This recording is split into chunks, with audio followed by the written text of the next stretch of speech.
ஆ, அவா, ஆ, காலெல்லாம் ஒரே குடைச்சலா இருக்குடி.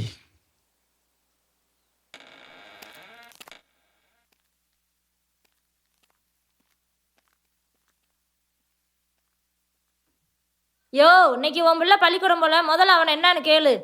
டேய் வாடா உட்காரு. ஏண்டா பள்ளிக்கூடம் போல இன்னைக்கு?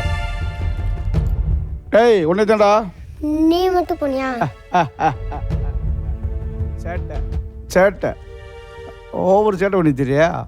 அப்போ நான் எங்கேன்றிருக்கேடா.